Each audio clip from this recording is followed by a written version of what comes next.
Jadi hari ini insya-Allah kita nak bincang satu tajuk yang ini satu perkataan yang selalu kita dengar, iaitu taubat.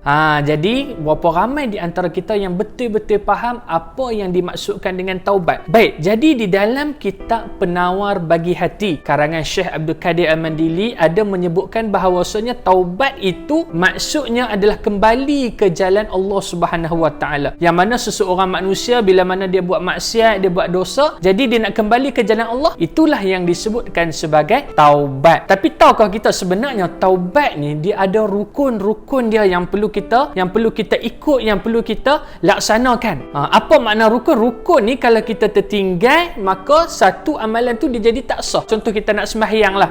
Kita nak sembahyang. Bila mana kita langgar satu rukun daripada solat itu, maka solat kita tak sah. Jadi macam itulah juga dengan taubat. Bila mana tak cukup rukun, maka taubat kita tu tidak diterima oleh Allah Subhanahu Wa Taala. Nak tahu macam mana Allah terima ke tak terima berkenaan dengan taubat kita, kita nak tengok dulu apa yang disebutkan sebagai rukun taubat. Jadi rukun taubat dia ada 3. Yang pertama sekali rukun taubat ni menyesal kerana Allah Subhanahu Wa Taala di atas dosa yang kita buat. Tak kira lah apa pun dosa yang kita buat, mesti yang pertama sekali menyesal sungguh-sungguh. Bukan kata menyesal tipu hari ni, menyesal esok buat balik. Itu bukan menyesal, itu namanya saja-saja aja. Kemudian yang kedua pula, meninggalkan maksiat yang kita buat itu. Contoh seorang ni, kan dulu dia merupakan orang yang main judi, contohlah. Dia main judi, dia minum arak. Wajib untuk dia tinggalkan maksiat-maksiat yang mana dia biasa buat itu.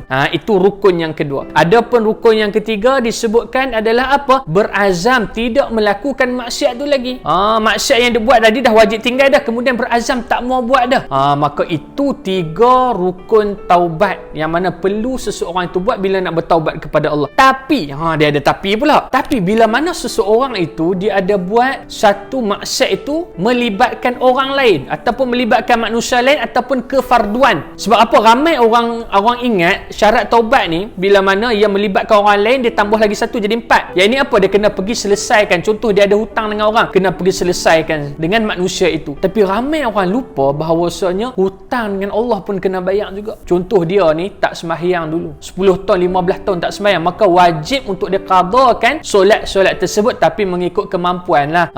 Kan mengikut kemampuan. Dan bukan kata okey hang kena habiskan solat hang yang 15 tahun tu dalam masa tempoh 2-3 bulan. Taklah sebagai itu. Tapi kena qada balik. Dan kalau ada melibatkan orang lain, maka dia kena pergi minta maaf kepada orang yang dia buat salah tu. Jadi sebab tu bila mana taubat ni kita kena ingat, taubat yang sebenar-benar taubat dinamakan sebagai taubat nasuha. Yang mana taubat ini dia tinggal terus segala maksiat-maksiat dia buat, memang tak pergi dah kepada maksiat tu. Dan di antara tanda yang lain taubat seseorang itu diterima oleh Allah Subhanahu Wa Taala ialah bila mana dia ini jadi orang yang lebih baik daripada dulu. Dulu contohlah mulut dia ni tak jaga, gosip, sembang, bawang, semualah halia semua keluar.